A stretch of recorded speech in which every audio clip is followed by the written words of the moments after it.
I'm from Connecticut. I was in a long-distance relationship with a girl from Georgia and would often make road trips down to visit her. I don't really mind. I love road trips. I've driven across the United States and back, all on my own. There's just something about traveling the highways of the US by yourself that's just so freeing. To save money, I would sleep in my car. It's not so bad, it's basically camping. In a metal tent. Makes you feel like you're really roughing it. I just recline the seat back, keep the key in the ignition just in case, and doze off. No, I don't put anything up to block the windows for privacy. Maybe I should have. The trip down south is a comfortable 2-day drive. My stop would usually be somewhere along the Virginia-North Carolina border. So, for my previous trip, that's exactly where I stopped that night. Rest stops were often less trafficked and thus quieter than truck stops. Normally I would have stopped at a Love's, but I was so tired that I settled for the first rest stop I saw. It was oddly vacant that night, with only a couple lone cars sitting forlorn under the amber streetlamps. Most likely travelers with the same idea as myself. I pulled into a parking spot away from the others, under the shadow of a tree and far from the streetlamps. I figured I would have more privacy there as opposed to being bathed in light. So, I did my usual thing, locked my doors, opened the window just a hair for ventilation, kept my key in, reclined the seat, and went to sleep. I was never interrupted on any of these car camping nights. So I never suspected anything on this one. Then a sharp tap woke me up. At first, I thought I had heard it in my dream. I opened my eyes, a bit confused. Since I was leaned back, I was facing the ceiling and couldn't see anything. I hear another tap. Like a tiny object hitting a hard surface.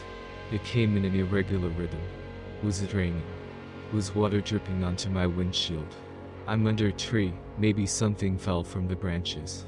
Maybe a squirrel or bird was dropped something.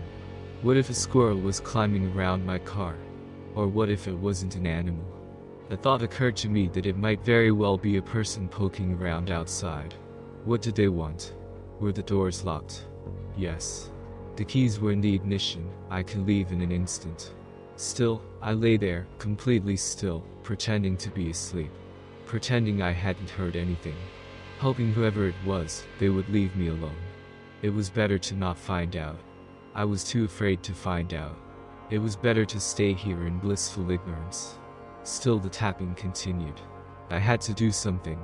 There was no way I was just going to stay there. I had to look.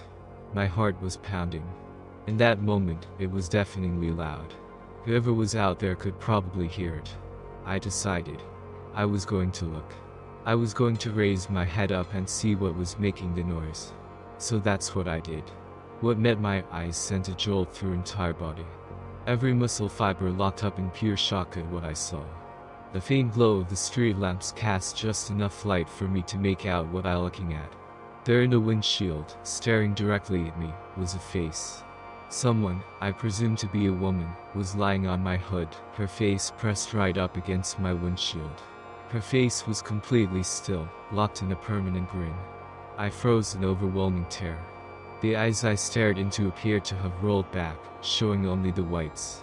The nose was turned up, pressed painfully into the glass. The lips stretched wide, revealing horrid rotten teeth. Even in the darkness, I could tell her skin was sickly pale, contrasting her long, filthy black hair. Whoever this was, she was clearly not in her right mind. I don't know how long I sat there, too afraid to move. Finally, I got a grip on myself and shot my hand to the ignition. It turned over, making, in that instant, the most beautiful sound I ever heard. For a split second, I was afraid I might be caught in a horror movie scenario, the one where the car won't crank as the killer approaches. I reversed as fast as I could, trying not to give this creeper time to try anything. In my panic, I remember activating the windshield wipers in a futile attempt to get her off. I thought, was I about to drive out of here with some wacko holding onto my hood? Thankfully, I didn't have to worry about that, because as soon as I stopped, the woman leapt off, landing on all fours. Seeing my opportunity, I shifted into drive and gunned it, right as I saw her reaching for the driver's side door. With my foot on the gas, I sped out of the parking lot. Behind me, I heard her let out a piercing shriek like that of an animal. I looked in my rearview mirror and for a split second I thought I saw her chasing me, running on all fours, her black hair swinging wildly around her.